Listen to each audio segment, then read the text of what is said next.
Today is survey day. I was not able to attend the survey, but Mark went ahead and made the drive to Stewart to meet with the surveyor and Terry, our broker.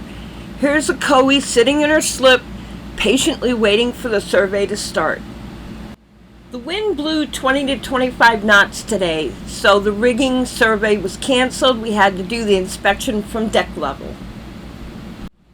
The sails were all unfurled and checked to be sure that the furling gear worked properly and that the stitching was good and the sails were in good condition. Here we are being towed to the Hinckley Yard by Sea Tow. This had been arranged in advance due to the fact that the engine was not running properly. Present for the sea trial was Mark, the boat owner, the surveyor who's pictured here, and Terry Ivins, our broker.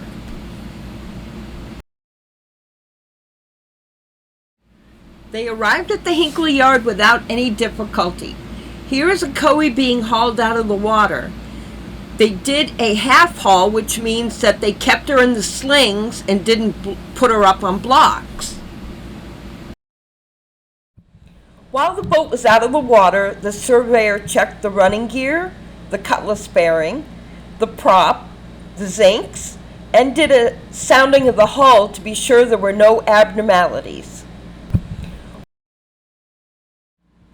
The charging system and batteries were checked, along with the VHF and electronics and the marine air conditioning. Here is our AC panel, the DC panel, and our Lofrans Royal windlass. Uh-oh, that doesn't look good. Our surveyor found rust on our lifeline fittings, so those all need to be replaced. During the survey, all of the through hulls and ball valves were checked. But since we've taken ownership, we've had to replace already 3 of the ball valves that were malfunctioning. Not good.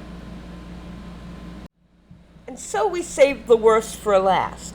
At the time of the survey, a Coe had a 3GM30 in it that was not running properly. On paper, the boat passed the survey flying colors. She was found to be in average and above average condition. The engine is an issue, which we knew going into it. I believe that there were quite a few items missed on the survey. One of the through hulls, nowhere is it mentioned that there was a problem with any of the through hulls. There are quite a few through hulls on the boat, and 3 of the ball valves already have been malfunctioning, extremely hard to turn, and that should have been noted in the survey and wasn't. Another item that was not on the survey and that was missed was the rigging. There were no cotter pins in the turnbuckles, and the backstays had been loosened quite a bit, and the rigging was very loose. Now, should I have caught it? Definitely. I have many years of sailing and boating experience. There's no excuse. But I had just had the boat surveyed. Don't you think that should have been noted on the survey? There was one other item on the boat that was missed by the surveyor and should have been caught. And it's going to cost us a lot of money to fix it.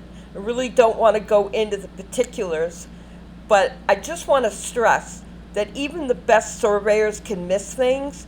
So during a survey, ask a lot of questions and always double check. A few final thoughts on the survey process. In the beginning, it can definitely be a nail-biting experience. A lot of anticipation. Will everything go okay? And by the end, you're so glad it's over. I am so very thankful I found this boat. She's a beautiful example of an Island Packet 320, and I cannot wait to start cruising on her.